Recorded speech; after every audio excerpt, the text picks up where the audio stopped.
If you want to change their behavior, you need to influence their thinking.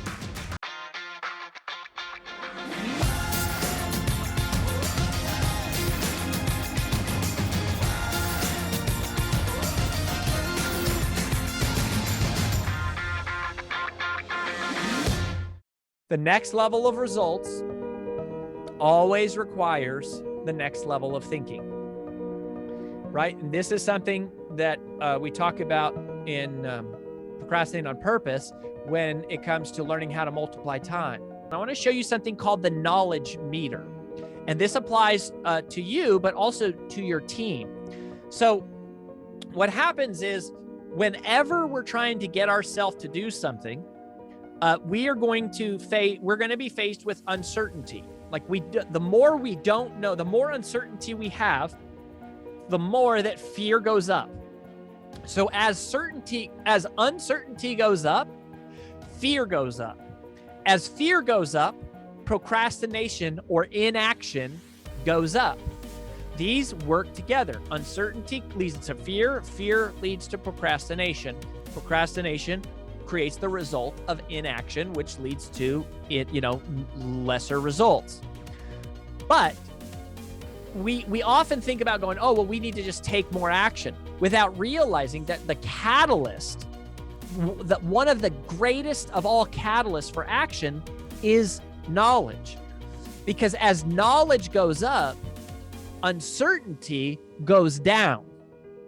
And as knowledge goes up and uncertainty goes down, as knowledge goes up, our confidence goes up. As confidence goes up, our fear goes down. And as our confidence goes up, our willingness to take action goes up. Because it's like, oh, I've got something new to try. I've got something new to do. And procrastination goes down. Your framework here is the same knowledge meter as applies to you. It also applies to your team. Right? Is again, realizing that, oh, if they're not taking action, it may not be just because they're lazy, right? Or something like that. It could be their lack of knowledge.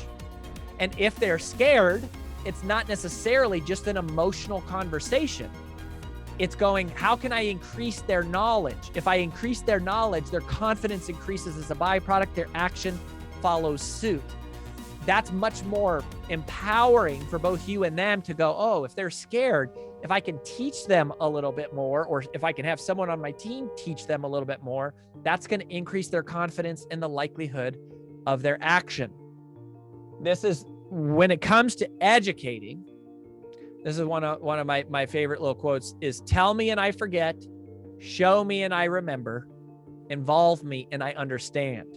So to the point that you can role play and follow them and shadow them and share presentations with them and demonstrate for them, like, you're going to have a much better success rate than just like, here's a training manual, good luck. But this is one of the highest calls of a leader, is if you want to change their behavior, you need to influence their thinking. If you want to change their behavior, you need to influence their thinking. One of your roles is to influence their thinking. It's to teach them how to think, teach them how to make decisions, teach them how to evaluate choices, teach them not only what to do, but how to process situations. It's teaching them how to think. It's influencing their thinking. It's just like a parent, right? You influence their thinking. You're the one who tells your kids what is right and wrong. You're doing the same thing as a leader. To the extent that it applies to your business, you've got every right to do it. That's why you are there. And you have to create permanent changes in their thinking in order to reinforce permanent changes in their behavior. If you boil leadership down to actual behaviors that the leader should take, you should study, set the example, recruit, keep the vision in front of them, inspire, coach, educate. Those are the actions of influential leaders.